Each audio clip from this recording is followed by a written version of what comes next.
இந்த மாம்பழத்துக்கு ரொம்ப அழகு இருக்குது இல்லையா? இந்த அழகு நமக்கு கண்ணால் பார்த்தா தெரியும்.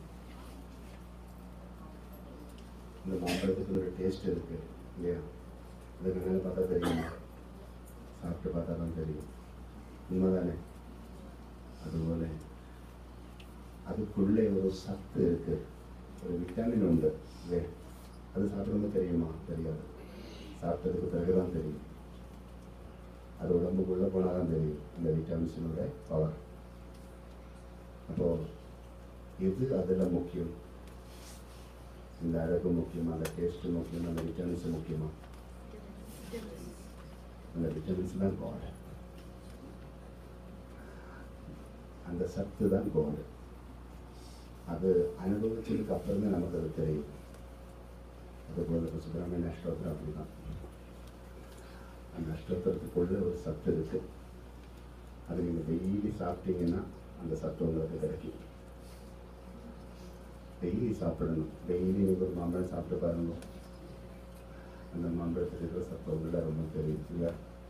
டெய்லி ஒரு டம்ளர் பால் சாப்பிட்டு பாருங்க, அந்த பாலை குடிக்க குடிக்க உடம்புல அந்த பால் தெரியும் இல்லையா? டெய்லி ஹார்லிக்ஸ் சாப்பிட்டு பாருங்க, உங்கள் பாடியில் ஹார்லிக்ஸ் தெரியும் இல்லையா? டெய்லி சுப்பிரமணிய நட்சத்திரம் சொல்லி பாருங்க, உங்கள் லைஃப்பில் சுப்பிரமணிய சுவாமி தெரியும். நம்ம லைஃப்பில் சுப்பிரமணிய சுவாமியோட பிரசன்ஸ் தெரியும். எந்த மலைக்கு நீங்கள் போகவே தேவையில்லை. நீங்கள் இருக்கிற மலையிலே அவர் வருவார். நீங்கள் இருக்கிற மலையிலேயே அவர் வந்து உங்களுக்கு தர்ஷனம் கொடுப்பார். அதுதான் வாஸ்தவம். அதனால சுதாமாவோட இல்லத்திற்கு ஸ்ரீகிருஷ்ணா போயிட்டு சுதாமாவுக்கு ஆசீர்வாதம் பண்ணினார் தெரியுமா? அதுக்கு காரணம் அன்பு. அன்பு, அன்பால் எல்லாமே சாதிக்க முடியும். அறிவெல்லாம் முக்கியம் இல்லை, அன்பு தான் முக்கியம். நான் படிச்சுட்டு பெரிய ஒரு பதவியில் வந்துட்டு நிறைய பணமெல்லாம் சம்பாதிச்சுட்டு இருக்கிறவங்கெல்லாம் சொல்லலாம், அதெல்லாம் பெருசாக இல்லை. அதுக்கு மேலேயும் இருக்குது. 1000 கோடி நம்ம கையில் வச்சிருந்தாலும் 1001 கோடி வச்சிருக்கிறோம் வேற இருக்கு. அது ஒன்று. அப்போ அன்பால் நம்ம எல்லாமே சாதிக்க முடியும். அன்பால் மட்டும்தான் சாதிக்க முடியும். பகவானை நம்ம சாதிக்கணும்னா அன்பு செலுத்தணும், ஆசை அடக்கணும். பகவானை நம்ம சாதிக்கணும்னா ஆசையை அடக்கிக்கிட்டு அன்பை செலுத்தணும். அன்பை அடக்கிக்கிட்டு ஆசை செலுத்தக்கூடாது. அன்புதான் உலகம், அன்புதான் சர்வம். அதனால நம்ம எல்லாரும் ரொம்ப அன்போடு இந்த அஷ்டோத்திரம் சொல்லணும். நம்மளுக்கு ஃபிசிக்கலாக பல விதமான கஷ்டங்களும் இருக்கலாம், சரௌண்டிங்கில் நிறைய கஷ்ட துன்பங்கள் இருக்கலாம். அதெல்லாம் யோசிக்காதுங்க. ஒரு காட்டுக்குள்ளே போனால் அந்த காட்டுக்குள்ளே மயிலும் குயிலும் எல்லாம் இருக்குது இல்லையா? அதே காட்டில் நரியும் புலியும் எல்லாம் இருக்குது. மயிலும் குயிலெல்லாம் நீங்கள் போகிற வழியில் நீங்கள் பார்த்தீங்கன்னா அதை பார்த்து கொண்டு சந்தோஷமாக ரசித்து கொண்டு இருப்பீங்க. அதே வழியில் நிறைய பார்த்தா புலியை பார்த்தா ஓடிடுவீங்க. அது மாதிரி தேவை இல்லாததெல்லாம் நமக்கு கிட்ட வரும்போது நம்ம ஒதுங்கிடணும். தேவையானது நமக்கு கிட்ட வரும்போது நம்ம நெருக்கமாக இருந்துக்கணும். அதான் லைஃப். தேவையில்லாதது நிறைய வரும். எல்லாம் ஒரு போராட்டம் தான். பாலாழி மதனம் என்று சொன்ன மாதிரி தேவர்களும் அசுரர்களும் சேர்ந்து பாலாழி மதனம் பண்ணோம் இல்லையா? ஒரு பக்கம் அசுரர்கள், ஒரு பக்கம் தேவர்கள். அது மாதிரி தான் நம்ம லைஃப். நம்ம ஒரு சங்கல்பம், மனசு தான் பாலாழி. அதில் கடையணும்னா தியானம் பண்ணிகிட்டே இருக்கணும், தபசு பண்ணிகிட்டே இருக்கணும். இந்த தபசு தான் மதனம். அந்த நேரத்தில் அசுரர்கள் வரும். நம்ம எடுக்கிற முயற்சிகளுக்கெல்லாம் தடை போடுறதுக்காக சில காரணங்கள் வரும். வாழ்க்கையில் ஏதாவது ஒரு விஷயத்தில் நீங்கள் சக்ஸஸ் ஆகணும்னா 1000 தடைகளை ஜெயிக்கணும்.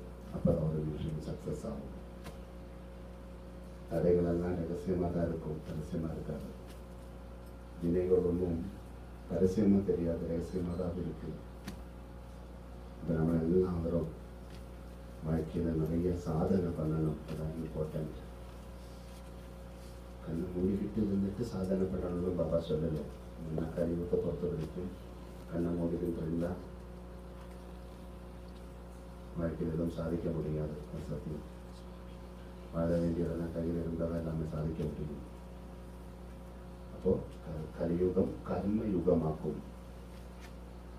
கலியுகம் கர்ம யுகம். நீங்கள் அதெல்லாம் வேலைக்கு போகணும், உங்களுக்கெல்லாம் நல்ல வேலை இருக்கணும், நல்ல சேலரி இருக்கணும், நல்ல வசதியோடு வாழணும். அப்போ தான் இந்த உலகத்தில் மதிப்பு மரியாதை கிடைக்கும். உண்மைதானே? எல்லாருக்கும் யாருக்கும் நம்மளை தேவை இருக்காது, எல்லாருக்கும் நம்ம ஒதுக்கி வச்சிடணும். அவசர வயசு காரெல்லாம் கையில் வச்சுருந்தீங்கன்னா எல்லாரும் உங்களை பார்த்தோம்னா சீட்டை போட்டு வச்சுட்டு கொடுப்பாங்க. அதான் இப்போ உலகம். இங்கே போனாலும் எவ்வளோ படிச்சிருக்கிறீங்க, என்ன வேலை இருக்குது, எவ்வளோ வசதி இருக்குது உங்களுக்கு தான் கேட்குறாங்க. அதான் இந்த உலகம் இப்போ. அதனால நம்மளெல்லாம் வாழ்க்கையில் நிறைய சாதனை பண்ணணும். சாதனை பண்ணிக்கிட்டு சம்பாதிக்கணும். சாதனை பண்ணிக்கிட்டு சம்பாதிக்கணும். அந்த சம்பாதித்தனால தான் நமக்கு சந்தோஷமாக வாழ முடியும். சாதனை இல்லாத சம்பாதிகள் எல்லாம் கஷ்டங்களுக்கு காரணமாகும். சாதனையோடு இருக்கிற சம்பாத்தியம் ஆனந்தத்துக்கும் காரணமாகும். நல்லா சாதனை பண்ணிக்கிட்டு நல்லா சாதுவாக இருந்துக்கிட்டு சேவை பண்ணிக்கிட்டு வாழணும். நல்ல சாதனை பண்ணணும். நல்ல சாதனையில் இருக்கிறவங்க எப்போவுமே ஒரு சாது மாதிரி தான் இருப்பாங்க. ரொம்ப சாஃப்டாக இருப்பாங்க. ரொம்ப சாதனையோடு இருக்கிறவங்க இங்கே பாருங்க, ரொம்ப சாஃப்டாக இருப்பாங்க. அவங்கள பார்த்துட்டு நம்ம ஒரு வார்த்தையை திட்டினாலும் அவங்க நம்மளை திட்ட மாட்டாங்க. சிவ சிவ சிவ சிவன் சொல்லிட்டு அவங்க போயிடுவாங்க. அது மாதிரி நல்ல சாதனை இருக்கணும். நம்ம உடனே ரியாக்ட் பண்ணக்கூடாது. யார் என்ன வேணாலும் பண்ணட்டும், உடனே ரியாக்ட் பண்ணக்கூடாது. யோசிச்சுட்டு தான் ரியாக்ட் பண்ணணும். அதை சிந்தித்து செய்யணும். யாராவது ஏதாவது சொல்லுவாங்க, உடனே நம்ம யோசிக்க அப்படின்னு சொல்லக்கூடாது. யாரும் என்ன சொல்லிட்டு போகட்டும், யாரும் என்னமோ பண்ணிட்டு போகட்டும். எனக்கு ஒரு லைஃப் இருக்குது, அந்த லைஃப் எனக்கு இம்பார்ட்டன்ட். அந்த லைஃப்பை நான் விட்டு வாழ மாட்டேன். அந்த லைஃபுக்கு ப்ரொடெக்ஷன் கொடுத்து நான் வாழ்வேன். அடுத்தவங்களோட கதையெல்லாம் கேட்டுக்கிட்டு வாழ்க்கையில் எந்த டிசிஷன் எடுக்கக்கூடாது. On decision. உங்களுக்கு எனக்கு மனசு இருக்கு, இது நேர்மை என்றது உணரக்கூடிய பிராப்தம் உங்களுக்கு இருக்கு, அது நீங்கள் ஆக்டிவேட் பண்ணணும். அப்புறம் நீங்கள் வாழணும். அதுதான் சாதனை சொல்கிறேன். சாதனை இருந்தால் நீங்கள் இருக்கிற முடிவெல்லாம் ரொம்ப பர்ஃபெக்டாக இருக்கும். அதில் எந்த விதமான சந்தேகங்களும் தேவையில்லை. நீங்கள் சொல்கிறதெல்லாம் கரெக்டாக இருக்கும், நீங்கள் செய்கிறதெல்லாம் கரெக்டாக வரும்.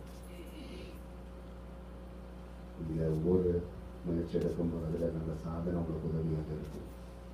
அதை நல்லா ப்ரேயர் பண்ணுவோம். இப்போ ஒரு கோவிலே வச்சுக்குவோம். இந்த கோவிலை 2 நிமிஷம் நீங்கள் ஸ்பெண்ட் பண்ணுவோம். சமையல் நிலையில் 1 hour 2 hours எல்லாம் ஸ்பெண்ட் பண்ணுறோம்ல, அது மாதிரி பூஜாரியில் ஒரு ½ an hour இல்லைன்னா ஒரு 20 minutes மினிமம் ஒரு அஷ்டோத்திரம் சொல்லக்கூடிய அளவுக்கு ஒரு டைம் நம்ம பூஜாரியில் ஸ்பெண்ட் பண்ணணும். டெய்லி அந்த சாதனை பண்ணணும். டெய்லி நீங்கள் சுப்பிரமணிய அஷ்டோத்திர சதநாமாவில் உங்கள் பூஜாரியில் விளக்கேற்றி நீங்கள் உட்காந்து படித்து பாருங்க. கட்டாயம் மனசிதமாக நீங்கள் சங்கல்பம் பண்ணி செய்யறதா இருந்தால் அந்த சத்துவம் உள்ள வரும். அந்த சத்துவம் உங்கள்கிட்ட வந்துட்டோம்னா கட்டாயம் நீங்கள் ஒரு சாது மாதிரி இருப்பீங்க. சாது மாதிரி இருந்துக்கிட்டு சமாஜத்துக்கு நிறைய சேவை செய்வீங்க. சமாஜத்துக்கு நிறைய சேவை பண்ண முடியும் நம்மளால.